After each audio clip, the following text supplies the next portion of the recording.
Bonjour amis, frères et sœurs du monde entier. Que la paix et la grâce du Seigneur Jésus-Christ soient sur vous. Eh bien, ce matin, sur paix, pas paix, nous allons aborder un sujet ce matin qui est un sujet très important. Ce sujet est titré La Shekinah vient dans 1 heure. Le travail est terminé. Pourquoi dans 1 heure? La Bible nous donne des détails assez précis concernant la situation que nous allons vivre dans le temps de la fin. Et la Bible nous a retracé une parabole que nous trouvons dans le livre de Matthieu.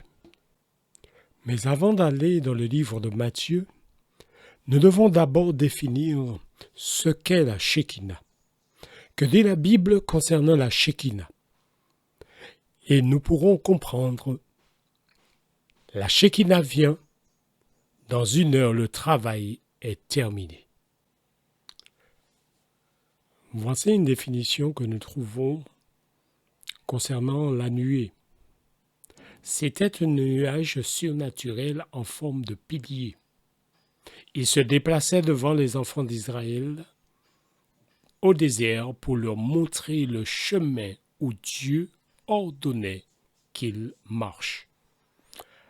Dans Exode chapitre 13, verset 21, 22, Nombre 9, verset 19, quand la nuit empêchait de le distinguer, il se mettait à briller comme une colonne de feu.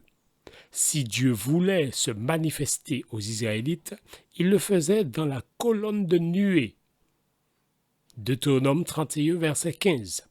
Lorsqu'il voulut dérouter les Égyptiens, c'est de la colonne de nuée qu'il les regarda et mit leur camp en déroute. Il est très souvent question de la nuée en rapport avec la présence glorieuse du Seigneur, la Shekinah. La gloire de l'Éternel apparut dans la nuée, nous dit Exode chapitre 16, verset 10. La nuée couvrit la tente d'assignation et la gloire de l'Éternel remplit le tabernacle. Exode 40, verset 34. J'apparaîtrai dans la nuée sur le propitiatoire. Exode chapitre 16, verset 2. De cette nuée peut jaillir un feu qui foudroie les rebelles. C'est ce que nous trouvons dans le livre de Lévitique, dans Exode 19. Car le Dieu souverain qui s'enveloppe de nuée est aussi un feu dévorant. Alors que la colonne de nuée avait disparu longtemps, cessait de marcher devant le peuple établi en Palestine, nous revoyons la nuée glorieuse faire de sa demeure du temple nouvellement construit. Il s'agit bien du temple de Salomon. Lorsque Jésus se trouvait sur la montagne de la transfiguration, une nuée lumineuse le couvrit, du sein de laquelle Dieu fait entendre sa voix. Matthieu chapitre 17, verset 5. Lorsque le Seigneur quitta cette terre, c'est encore une nuée céleste qui le reçoit. Actes chapitre 1er, verset 9. Et lorsqu'il reviendra, on verra le Fils de l'homme venant sur une nuée avec puissance et une grande gloire. Luc chapitre 21, verset 27.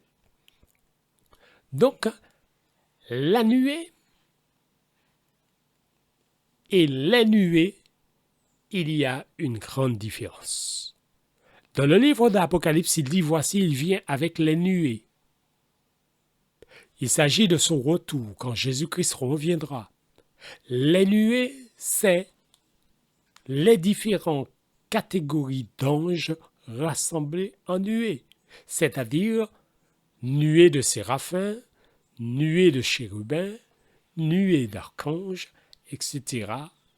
Donc tous les anges rassemblés forment les nuées. Mais la nuée, ce n'est pas la même chose. C'est pour cela que nous allons retrouver ce terme, la gloire de l'Éternel, qui signifie la même chose, ou la nuée, qui signifie la présence de l'Éternel, ou la Shekinah, qui signifie toujours encore la présence de l'Éternel. Donc, ce qui veut dire que la nuée, la gloire de l'Éternel et la Shekinah, c'est la même chose. C'est pour désigner la présence de l'Éternel. C'est pour cela que nous allons rentrer dans un autre détail qui est tiré du livre de Josué, au chapitre 3, versets 10 à 11. Dans le livre de Josué, chapitre 3, versets 10 à 11, nous trouvons un autre détail concernant la nuée. Josué 3, versets 10 à 11. « Voici l'arche de l'alliance de l'Éternel va passer devant vous. » L'arche de l'alliance de l'Éternel. Qu'est-ce que c'est que l'arche de l'alliance de l'Éternel? Alors que nous approchons du temps de la fin, nous nous dirigeons vers la fin de cette histoire. Dieu va partir du symbole pour nous amener à la réalité. C'est une manière d'agir que Jésus a fonctionné quand il était sur la terre. Il partait toujours du connu pour nous amener à l'inconnu. C'est ce qu'il va faire concernant la manifestation de la présence glorieuse de l'Éternel qui se manifestait au milieu des enfants d'Israël, pour nous amener à comprendre cette manifestation qui sera une manifestation de la présence de l'Éternel à la fin, dans l'œuvre finale. C'est pour cela, en quelque sorte, il s'est d'abord révélé à Ézéchiel, que nous aurons l'occasion d'y aller, à Ézéchiel pour nous permettre de comprendre cette manifestation glorieuse de la présence de l'Éternel qui vient dans la Shekinah pour achever son œuvre. Je vous invite, amis, à considérer avec attention les symboles que Dieu place dans la Bible, la prophétie qu'il nous donne pour comprendre la manifestation de la présence de l'Éternel dans la Shekinah pour achever son œuvre. Dieu nous invite à considérer ce texte de Josué de plus près. Et c'est pour cela que nous allons rentrer dans ces détails pour mieux comprendre le symbole en allant vers la réalité. Alors nous irons dans le livre de Josué au chapitre 3 à partir du verset 10. Josué dit : « À ceci vous connaîtrez que le Dieu vivant est au milieu de vous, et qu'il chasse devant vous les Cananéens, les Hétiens, les Héviens, les Phéréziens, les Girgasiens, les Amoréens et les Jébusiens. Voici l'arche de l'alliance du Seigneur de toute la terre va passer devant vous dans le Jourdain. » J'attire votre attention sur ce verset, le verset 11. Voici l'arche de l'alliance du Seigneur de toute la terre va passer devant vous dans le Jourdain. Dieu attire l'attention de son peuple, que l'arche de l'alliance de l'Éternel va passer devant vous.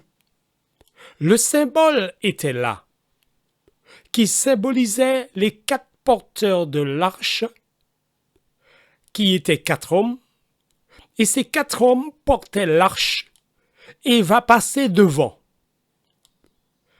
Ces 4 hommes passent devant le peuple. Et dès que les sacrificateurs posent les pieds dans l'eau, le Jourdain ouvre devant eux. La manifestation de leur foi était les pieds dans l'eau. Et quand les pieds ont touché l'eau, Dieu a fait le miracle. Il a ouvert le Jourdain. Chers amis, pourquoi Josué déclare « À ceci vous connaîtrez que le Dieu vivant est au milieu de vous » et pourquoi l'arche passe devant? C'est un symbole, mais qui nous retrace une réalité. La réalité de la personne qui était devant et qui a ouvert le Jourdain. Partant du symbole, nous trouvons ici une réalité. La personne qui a ouvert le Jourdain, qui est Dieu lui-même, qui est la Shekinah, et que nous en dirons plus à la prochaine vidéo. L'étude qui va suivre, nous allons développer le côté réalité, car le côté symbolique nous conduit vers la réalité. Que la paix et la grâce de Dieu reposent sur vous. Passez une bonne journée et que le Dieu de paix vous fortifie. Vous venez d'écouter la vidéo numéro 1.